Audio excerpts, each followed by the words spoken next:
నమస్కారం city news కి స్వాగతం ముందుగా ముఖ్యాంశాలు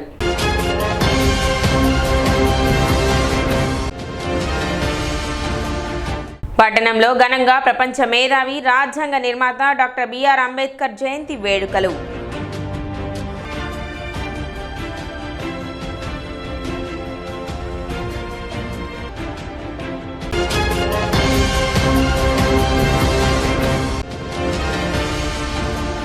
బడుగుల పెన్నిది వంగవీటి మోహన్ రంగ సేవలు ప్రజల గుండెల్లో చిరస్మరణీయం MLC Alapati Rajendra Prasad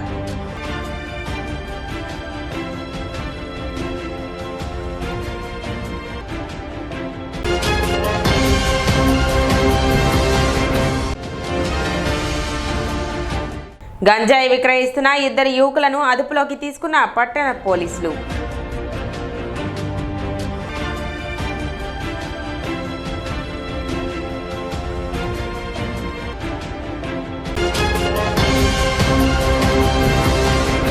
Tenali BJR committee ఆధ్వర్యంలో డాక్టర్ బిఆర్ అంబేద్కర్ జయంతి వేడుకలు నిర్వహించారు. ఈ సందర్భంగా మారిస్పేట బీజేఆర్ కమిటీ కార్యాలయంలో డాక్టర్ బిఆర్ అంబేద్కర్ చిత్రపటానికి పూలమాలలు వేసి నివాళులర్పించారు. డాక్టర్ బిఆర్ అంబేద్కర్ చేసిన సేవలను గుర్తు చేసుకున్నారు. ఈ కార్యక్రమంలో retired IRS officer Madhubabu, BJR committee అధ్యక్షులు Mekala Suresh, treasurer Sadgunarao, secretary Kamalakar, Athota Sarath, Nalukurthi Ramesh, Kondamudi Ramesh, Indupalli Rajaram, BJR committee సభ్యులు పాల్గొన్నారు.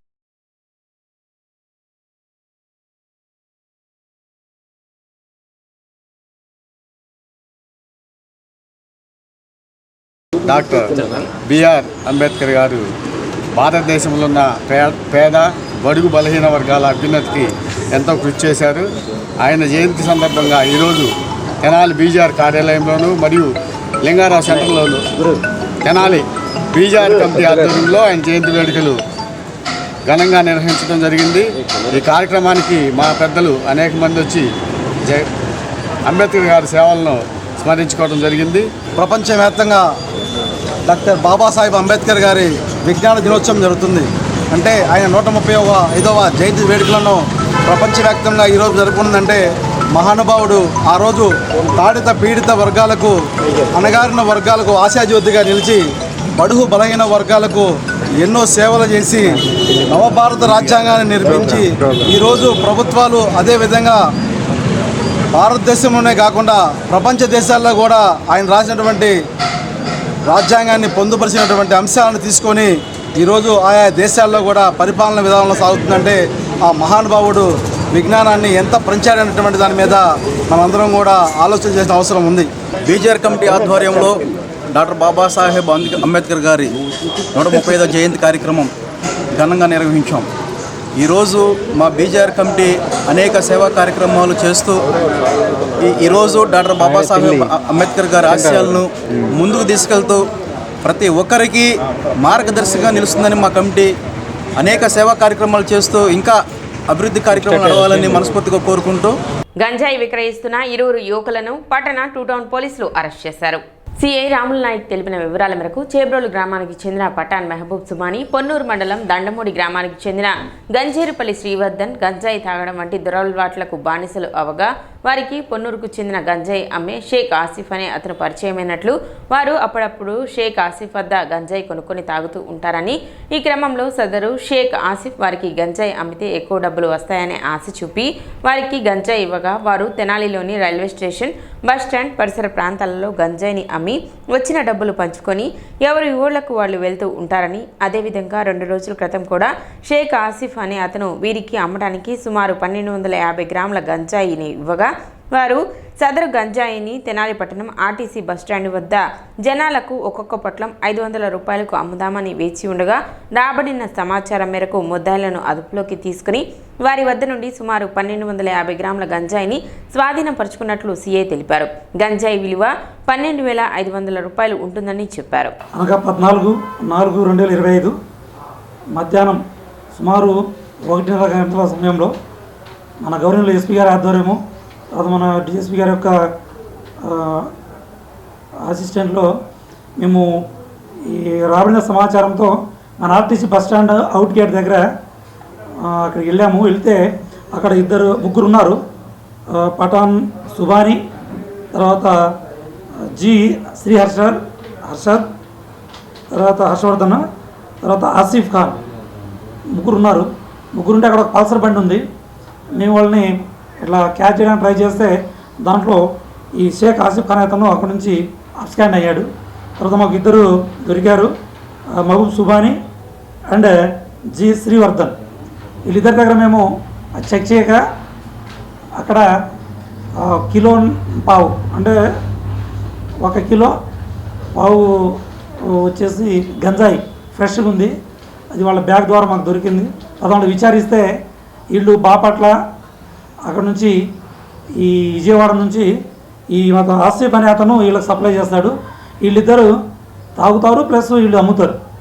కాబట్టి వీళ్ళని మన డిటి గారి ఆధ్వర్యంలో డిటి గారు మరియు విఆర్ఓని పిలిపించి మాజానామా ద్వారా వీళ్ళిద్దరిని 2.5 గంటల మధ్యాహ్నం 2.5 గంటల ప్రాంతంలో అరెస్ట్ చేయడం జరిగింది. ఈ ఎక్కడ మన 2 టౌన్లో కానీ తెనాలిలో కానీ ఎక్కడ ఏం జరిగినా ఈ గంజాయి అనేది నిర్మూలించడానికి మేమైతే గట్టిగా ప్రయత్నం చేస్తున్నాము. తర్వాత ఈ పిల్లలు మెయిన్ యూత్ ఈ గంజాయికి బాగా బానిసలై ఉన్నారు. కాబట్టి చిన్న ప్రతి ఒక్కరికి చెప్పే విషయం ఏంటంటే ఈ గంజాయి తాగడం వల్ల లైఫ్ స్పాయిల్ అవుతుంది, బాడీలో నర్వ్ సిస్టమ్ దెబ్బతింటుంది. కాబట్టి దయచేసి ఈ గంజాయిని ఖచ్చితంగా సేవించిన వాళ్ళు ఆరోగ్యము దెబ్బతింటుంది. కాబట్టి ప్రతి ఒక్కళ్ళు దాన్ని తీసుకోకుండా వాళ్ళ పేరెంట్స్ మెయిన్ పేరెంట్స్లు వాళ్ళకి అబ్జర్వేషన్ పెట్టుకుంటే ఇది బాగా అవుతుంది. ఈ మీడియా మీటింగ్ వచ్చిన మిత్రులందరికీ కాస్టు సుమారు 30,000 అండి. అది అంటే బ్లాక్లో ఒక్కొక్కరు ఒక రకంగా అమ్ముతారు. ఒక చిన్న అంటే మన తెనాలిలో ఇప్పుడు ప్రస్తుతానికి టైట్ అయింది కాబట్టి 10 గ్రాముల గంజాయి 500 అండి. బాగా అంటే ఇప్పుడు దొరకట్లేదు కదా 10 గ్రాములు. అదే విరిగా దొరికితే పావు కిలో మొన్న ఒక దగ్గర పావు కిలో ఎంత అని అడిగితే సుమారు 9,000 చెప్పారు. అంటే అది depends on supply and demand. Supply తక్కువ ఉంటే డిమాండ్ పెరుగుతుంది, డిమాండ్ ఉంటుంది. కాబట్టి ఆ విధంగా పబ్లిక్కి అది కొంచెం ఈ మధ్యలో కొంచెం అందుబాటులో రాలేదు కాబట్టి బాగా రేటు ఎక్కువ ఉంది. మనకు గంజాయి అంటే చాలా తక్కువ కనెక్షన్ పడేవి. కానీ ఇప్పుడు ఈ సాక్షి అని ఒక యాప్ వచ్చింది. తద్వారా మనము సీన్లోనే ఎక్కడైతే గంజాయి దొరుకుతుందో అక్కడే మనము ఖచ్చితంగా వీడియోగ్రఫీ చేసుకుంటున్నాము. తర్వాత అక్కడ ఫోటోగ్రఫీ చేసుకుంటున్నాము. తర్వాత విట్నెస్ను కూడా మనం వీడియోగ్రఫీ చేసుకుంటాం.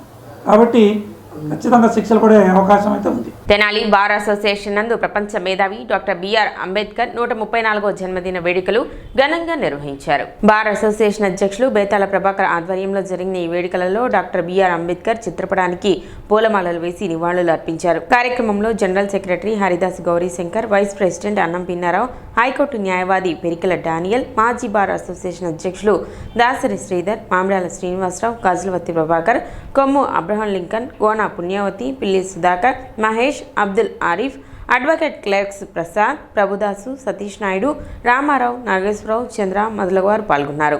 ఈ రోజున మా తెనాలి బార్ అసోసియేషన్ హాల్ నందు డాక్టర్ బిఆర్ అంబేద్కర్ గారి 134వ జన్మదిన సెలబ్రేషన్స్ జరుపుకుంటున్నాము. డాక్టర్ బిఆర్ అంబేద్కర్ గారు ప్రపంచ మేధావి. ఆయన గతంలో న్యాయ శాఖ మంత్రిగా కూడా పనిచేస్తున్నారు. డాక్టర్ బిఆర్ అంబేద్కర్ గారు ఒక్క నిమ్మన జాతులుగా కాకుండా యావత్ భారతదేశంలో ఉన్న ప్రతి ఒక్క పౌరుడికి కూడా ఆయన రాజ్యాంగం ద్వారా విధి విధానాలు కల్పించారు. కాబట్టి న్యాయవాదులుగా మనం రాజ్యాంగాన్ని గౌరవిస్తూ రాజ్యాంగ విలువలను కాపాడుతూ మనం యొక్క డాక్టర్ బిఆర్ అంబేద్కర్ గారి అడుగుజాడల్లో నడుస్తూ ప్రజలకి దేశానికి తరపున నేను ప్రజల్ని మా న్యాయవాదులను కోరుతున్నాను. మరి ఈ రోజున తెనాలి బార్ అసోసియేషన్ ఆధ్వర్యంలో అధ్యక్షులు బేతాల ప్రభాకర్ నేతృత్వంలో డాక్టర్ బిఆర్ అంబేద్కర్ గారి 134వ జయంతి మరి జరుపుకోవడం జరిగింది. మీ అందరికీ తెలుసు, మరి కృషి ఉంటే మనుషులు ఋషులు అవుతారు, మహాపురుషులు అవుతారు, కలకాలం కరగని వెలుగవుతారు అనేటువంటి ఒక గట్టి నానుడి ఉంది మనకి. ఒక పెద్ద కవి రాశారు. ఎక్కడైతే తిరస్కరింపడ్డాడో అక్కడే పూజింపబడతా ఉన్నారు. ఈ రోజున ప్రపంచవ్యాప్తంగా కూడా మరి చిన్నతనంలో ఆయనకు జరిగినటువంటి అవమానాలు, ఆయన ఎదుర్కొన్నటువంటి సాంఘిక దురాచారాలని, మరి తన కూడా ఇలా వివక్షకు గురవ్వకూడదు అనేటువంటి ఒక నినాదంతో భారతదేశం మొత్తం కూడా వేల పర్యటనలు చేసి ప్రజల్ని చైతన్యవంతులు చేసి మరి తద్వారా అనేక ఉద్యమాలకు శ్రీకారం చుట్టినటువంటి మహోన్నత వ్యక్తి డాక్టర్ బిఆర్ అంబేద్కర్ గారు. బిఆర్ అంబేద్కర్ ఆయన అందరికీ ప్రపంచంలో మేధావుల్లో మొట్టమొదటి వ్యక్తి. ఆయన చేసిన సేవలు భారతదేశానికి ఎనలేనివి. మరి స్త్రీల కోసం స్త్రీలకు సమానత్వం కావాలని చెప్పి పార్లమెంట్లో ఉద్దేశించి పోరాడిన వ్యక్తి. మరి 18 సంవత్సరాలు దాటిన అందరికీ ఓటు హక్కు కావాలని చెప్పి వెలుగెత్తి చాటిన వ్యక్తి. అంతకుముందు కొంతమంది సంపన్నులకి ఓటు హక్కు కావాలని పోరాడితే అందరికి సమానంగా ఓటు హక్కు కావాలి, అందరికి కావాలి అని పోరాడిన వ్యక్తి. ఆయన మహా వ్యక్తి. కోహినూర్ వజ్రం కాదు, అంతకన్నా మహావజ్రం లాంటి వాడు. భారతదేశంలో ఆయన చేసిన సేవలు, మరి న్యాయవాదిగా ఆయన, శాఖ మంత్రిగా ఆయన, భారత రాజ్యాంగంలో ఆయన చేసిన సేవలు మరువలేనివి. ప్రపంచ మేధావి డాక్టర్ బిఆర్ అంబేద్కర్ మేధాశక్తిని, జ్ఞానాన్ని, న్యాయకత్వ పటిమను ఈనాటి యువత అందిపుచ్చుకోవాలని రాష్ట్ర ఎస్సీసీల అధికార ప్రతినిధి కంచెల ఏడుకొండలు పిలుపునిచ్చారు. సోమవారం భారత రాజ్యాంగ నిర్మాత భారతరత్న బాబాసాహెబ్ అంబేద్కర్ జయంతి కార్యక్రమం నియోజకవర్గ టీడీపీ కార్యాలయంలో ఆ పార్టీ నేతలు ఘనంగా నిర్వహించారు. ఈ సందర్భంగా కంచర్ల ఏడుకొండలు మాట్లాడుతూ ఈరోజు భారత జాతికి పండుగ దినమని తెలిపారు. రాష్ట్ర ఐటీటీడీపీ కార్యనిర్వాహక కార్యదర్శి మల్లవరపు విజయ్ మాట్లాడుతూ అంబేద్కర్ అంటే ఒక ఉప్పెన, ఉద్యమం, అనంత జ్ఞానం అని, ఆయన భారతావని తరగని ఆస్తి, ఘని అని, ఆయన రచించిన రాజ్యాంగం ఒక్క భారతదేశానికే కాక మరెన్నో దేశాలకు స్ఫూర్తిదాయకమని కొనియాడారు. పట్టణ ఎస్సీ సెల్ అధ్యక్షులు అత్తోట శరత్ మాట్లాడుతూ నిమ్మన జాతుల ఆశాజ్యోతి అంబేద్కర్ అడుగుజాడల్లో అందరూ నడవాలని తెలిపారు. నవభారత రాజ్యాంగాన్ని వివిధ కులాలు, మతాలు, వర్గాలు, వర్ణాలు ఉన్నటువంటి, అలానే స్వతంత్రం వచ్చే రోజు కూడా సామంత రాజుల్లో కొంత పరిపాలన కొనసాగుతున్నటువంటి సందర్భంలో ఈ భారతదేశం మొత్తాన్ని కూడా ఏకతాటి మీద నడిపేదానికోసం ఒక చట్టం, ఒక శాసనం అవసరం ఉంది. కాబట్టి ఆ చట్టాన్ని, శాసనాన్ని రూపొందించుకునే దానికోసం మన భారతదేశంలో ఉన్నటువంటి ఒక దళిత మేధావే ఈ భారతదేశానికి ఒక దశని చూపించినటువంటి వ్యక్తి. ఈ దేశం ముందుకు నడిచేదానికోసం, ఈ దేశంలో పరిపాలన విధానం కొనసాగించేదానికోసం, ఈ దేశంలో ఉన్నటువంటి విభిన్న మతాల, కులాల, వర్ణాలన్నీ కూడా ఒకే తాటిపైన నడిచేదానికోసం భారత రాజ్యాంగాన్ని నిర్మించినటువంటి మహోన్నతమైనటువంటి వ్యక్తి డాక్టర్ బిఆర్ అంబేద్కర్ గారు. కార్యక్రమంలో నలుకుర్తి రమేష్, పెనపాటి రవీంద్ర, బండికల్ల ప్రసాద్, కుద్దూస్, జొన్నాదుల మహేష్, డేవిడ్, గిరి, రాజేంద్ర ప్రసాద్, బివి చౌదరి, శివకేశవులు, జక్రయ్య, రాము నాయక్, నాగభూషణం, దీపక్, పెనపాటి సురేష్ తదితరులు పాల్గొన్నారు. అంబేద్కర్ గారి యొక్క వారసత్వాన్ని అందిపుచ్చుకోవడానికి ప్రపంచ దేశాలు తహతహలాడేటువంటి పరిస్థితి. అటువంటి మన భారతదేశంలో ఆ విధమైనటువంటి వ్యక్తి జన్మించడం భారతదేశం యొక్క అదృష్టం. ఇంకా చెప్పాలంటే అంబేద్కర్ అనేటువంటి ఆయన భారతదేశానికి ఒక తరగని నిధి, ఒక తరగని ఆస్తి. ఈ ఆస్తి తరతరాలు ఎంత పంచుకున్నా కానీ ఇది ఇక తరగదు. ఎంత పంచుకున్నా కానీ ఆ ఆస్తి విలువ పెరుగుతుంది తప్ప తరిగేటువంటిది కాదు. అటువంటి బాబాసాహెబ్ డాక్టర్ బిఆర్ అంబేద్కర్ గారి యొక్క రాజ్యాంగ పఠితత్వాన్ని భారత ప్రభుత్వం, అదేవిధంగా ప్రపంచంలో ఉన్నటువంటి రకరకాలైనటువంటి ప్రభుత్వాలన్నీ కూడా ఈనాడు అనుసరించి నడవడానికి ఏకైక కారణం. ఇప్పుడు ఒక చిన్న విరామం.